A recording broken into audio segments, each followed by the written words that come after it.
Hey you guys, welcome back to this series about how to identify just yucky predatory people. Again, I just feel like there's so much stuff that we are being made aware of on the internet and just social media really about just horrible things that happen to people. And Gavin de Becker, who wrote The Gift of Fear, which this list comes from, he will tell you that there is always signs. There's always signs. And we don't want to miss them, and we oftentimes will discount things that are happening, things that people say, body language, just attitudes, I guess, that people have. And we really need to sit up and pay attention, not necessarily being a cynic, but just being watchful. Okay. And if people that you have no, I guess, tie to,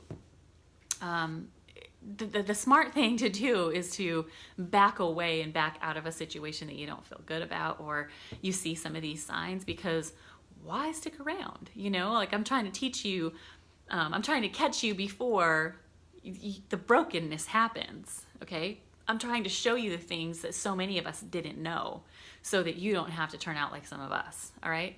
And you don't have to deal with some of the stuff that some of us have had to deal with. So this one is a big one. And it's discounting the word no.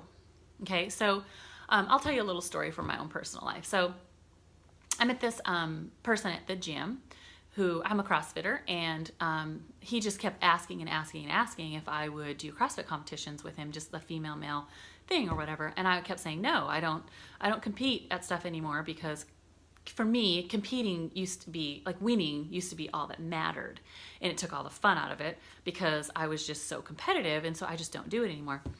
And he just would not accept the word no. Well, over the course of a couple of years, we became friends, and he turned out to be a dirtbag. He just turned out to be like a total dirtbag, because he just would not accept the word no. Should have been a sign to me that he was probably not a good person. It is never appropriate, ever, to not respect another person's boundaries. When a person says no, they should not have to repeat that back to you, ever. So if you're a person that doesn't respect another person's boundaries, that is really important for you to work on that and stop it, because it is never appropriate. It doesn't matter what kind of relationship it is. If a person says no, they mean no. Now, you can, if it's a relationship that you have, and that you're the person that's not accepting no, check yourself. Maybe ask questions like, why do you feel that way? And then accept no. But trying to just force people to do things that they don't want to do is a huge red flag. Okay? And why they do that is because they are trying to wear you down. Their satisfaction, or whatever it is that they're trying to get out of it, is more important than you. Okay? That should never be how it is. When you're in a healthy relationship, look at it this way. You're out serving each other. You're trying to spoil each other. And look at it as like a competition. I'm trying to spoil you more than you spoil me. And when you are just running over somebody's boundaries, I'm telling you, that is not spoiling. That is not good. So recognize, if let's say you have a flat tire, and you decide that maybe it's not appropriate for you to change this tire. Maybe it's dark, it's on the side of the road, you call a tow truck, and someone stops and says, I can change your tire for you. And you just said, no thanks, I've got a tow truck coming, I'm not worried about it. And he will not accept no. That's a big problem. Okay? That is a huge red flag that you should be paying attention to in every single aspect of your life.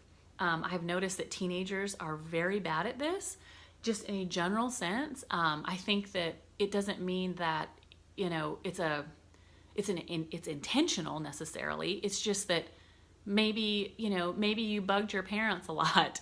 Maybe your parents gave in to you when they said no, and you bugged and bugged and bugged and bugged, and then you got what you wanted.